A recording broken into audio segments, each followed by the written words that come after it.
Assalamualaikum! Dumating na ang ating package, ladies and gentlemen, from Note! Another achievement unlocked, pero teka, huwag kang mainggit, nakatabi to. Okay, so andito na nga tayo para mag-unboxing, okay? Siya, ito na po, ladies and gentlemen. Ang tagal-tagal ko na nito pangarap, so pabigyan niyo ako. Ang hirap na tanggalin, in fairness ha. Ano siya, in fairness ha, yung nakuha ko sa noon, naka-properly sealed, natanggal ko lang yung plastic, so parang hindi na siya unboxing. O yan, tada! Diba?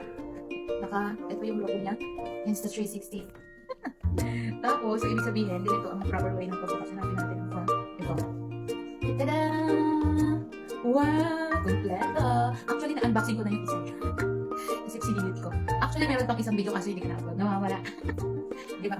Okay, balik tayo sa ating totoong usapan. Dito yung kasama niya sa package na, anong binili ko eh? The Creators Bundle. Yan. So, ang kasama niya ay Insta360 Tripod 2.0. Ayan. Ang kasama ni tripod sa isang box ay ito. May manual, of course. Hindi mawawala yan. Ang manual hindi naman binabasa. Tapos, ang tripod niya na, in fairness, mahaba. Ay, hindi. Hanggang dun lang pala siya. Ayun, hanggang dyan nga lang siya. Wala na siyang ihahaba. Meron pa ba? Wala na nga. Hanggang dito lang siya ganito. So, kung gusto niyo na mas mahaba pa, baka kainin niya pa. In fairness, heavy duty, ah. Wala na. Wala na talaga siyang ihahaba, okay? Tapos, kasama niya, meron siyang mga screw. Yan na yung screw. Ito. Tapos, ano na yung isa? Yun po meron pa. Ito. Okay? At saka ito. So, saka na natin aralin kung paano ilalagay ito. Ah, ganun pala. Madali lang naman pala, ladies and gentlemen. Yan o. Sundan lang natin ang hulma. Tapos, ganyan. And then, screw. Kailangan swak yung butas. Ayan, dapat swak yung butas para ma-shoot natin. Tapos saka natin ikot-ikot. Anyway, next is yung, syempre of course, ito yung kasama niya, yung mismong camera. Pero, ilasan natin yan. Ito muna. Hindi ko alam kung ito. Quick release mount. Diba? Quick release mount na may kinimay. Tapos, nakatabi. Hindi ko natabi yung sa akin. Tamara pala. I'm sorry. Mas okay kasi sa akin ang Tamara. Oh, mas madadalian ako. Okay.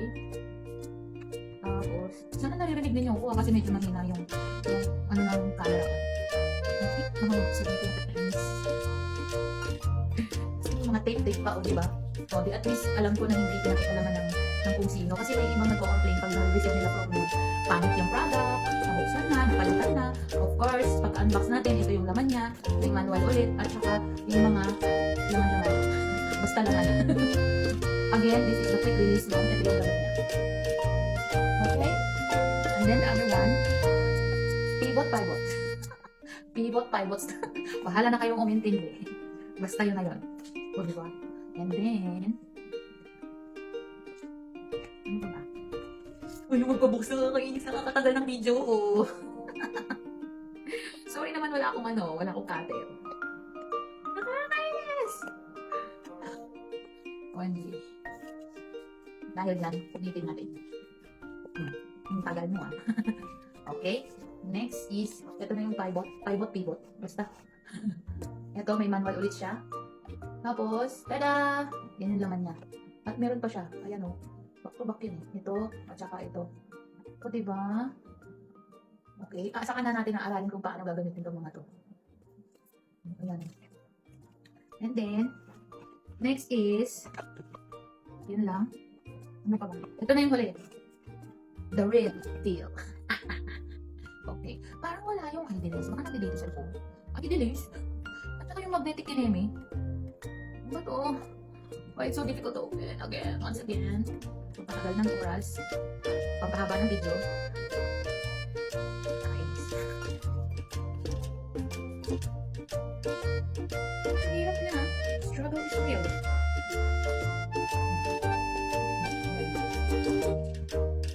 Ilan may pulit siya.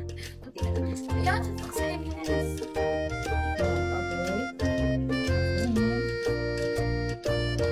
Diba? Tada! It's so cute! Ang liit niya. O diba? Tapos, meron siyang sticker. Ay, so satisfying! Amazing! Tapos, meron siyang, ano ito? Ayan o, ganito pala siya. Pag binuksan kasi hindi siya bumaba. Of course, the manual and the booklet. Sige, aaralan natin yan kasi hindi ko alam ang mga bagay-bagay. And then, Meron pa siyang isang box na dapat natin i-unboxing. Uy, naka-magnet siya, Day. Oh, naka-magnet nga siya, Tito. Oh, di ba? And then, ang taray! So, ito pala ang kanyang laman. Meron siyang yung sa ID Lace na sinasabi ko sa inyo, ladies and gentlemen, na pagka magsiselfie ka, like for example, magta-travel ka, tapos ayaw mo nang may hawak, hindi dito na natin ikabit. Tada! O, di ba? Ang kapit niya. Pero bakit ganun? Bakit hindi siya? Ayun, ganun pala siya. Ito pala yung sentro niya. O, di ba? So, kunyari, pag mag-umra ka, ilagay mo dyan. Tada! Nakakatakot. Baka malaglag. Wait lang. Huwag mo kong binuin. Ayan o, ang kapit o. O, diba, panis. O, itago natin yung ano natin. Kunyari nakatago siya. O, diba, panis. Hindi halata. O, tapos, gawin mo na yung gagawin mo. Diba? May POV ka ng instant na hindi yung mahawak at shameless. The camera of shameless. Charot! Okay, next is, kasama dun sa box na tinanggal natin ay yung ito. Ang kanyang charger, I guess. Tama ba? Oo ata. Basta, may wire. Saka na natin ang aralin kung para saan to. Pero, for sure, para sa charger ito. Type-C. O, diba? Type-C. Mabenta si Type-C. And then, meron tayong, ito, clip. Mabenta din to, guys. Ganito siya. Tada! Para sa mga sombrero. Like, for example, naputol yung ating video kanina. So, ito yung continuation. Ito yung clip. Ito, nilalagay ito sa sombrero. For example, isisiksik niyo dyan. Basta, ayan o, mayroon siyang pagsisiksikan. Nakikita nyo ba yan, guys? Tapos, ito. Ay, mali. Teka, baligtad. Ito, yun. Yung likod. Hindi ito. Tapos, ilalagay mo ganyan. Yan. Tapos, meron ka na ulit isa pang POV view. Diba? Pwede siyang ganito. Ay, hanggang ganito lang pala siya. Hindi pala siya 360. Oh, ganyan. Diba? Next is, may isang maliit dito. Ito, may isang maliit na hindi ko alam kung para saan. We'll open it.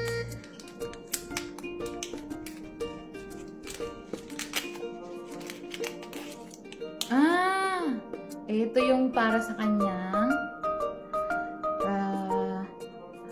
yung dito. Ano nga ba to? Basta. Ito. Diba? Alam ko madali lang tong isiksik eh. Basta pag nasiksik na siya, parang ganyan. Okay? Para hindi mahulog ba yung inyong camera. Tapos hahawakan nyo ng ganyan. Oh, tapos ganyan yun na, shoot nyo na. Oh, di perfect.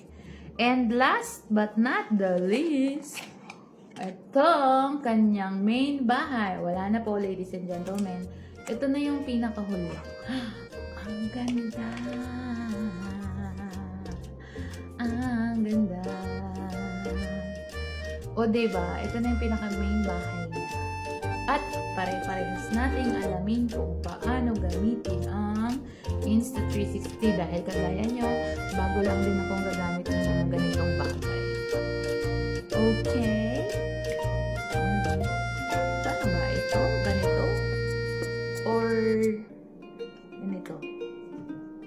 Ay, ganito.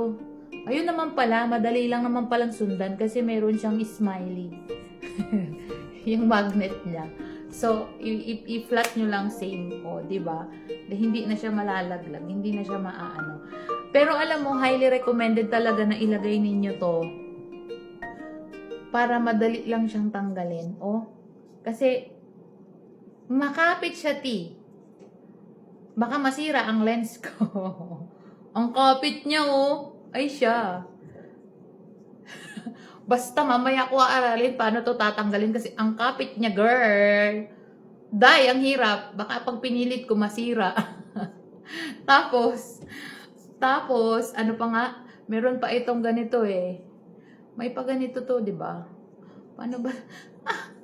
Alam ko nafi-flip to eh. Ayan o, nafi-flip nga siya. O, diba? Bismillah. Baka masira.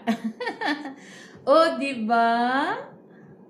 Very good. Tapos, i-on natin. Let's see. Walang battery. Empty. So, ating i-charge muna. Yun lang. Wala siyang pinakaulo para sa charger. So, dahil Type-C lang din naman siya, edi gamitin ko na yung Type-C ng aking Oppo. Ay, hindi pala Oppo. Vivo. Vivo V70 na aking alaga. Let's try. Bismillah. Okay. Ayun o, nag-charge na po siya, ladies and gentlemen. At ayan o, meron na siyang ting-ting-ting-ting-ting. O, diba? So, mamaya, aaralin natin at saka natin i-review kung paano natin gagamitin to. Okay, ladies and gentlemen? For now, unboxing. Ang dami kong sinabi, babush!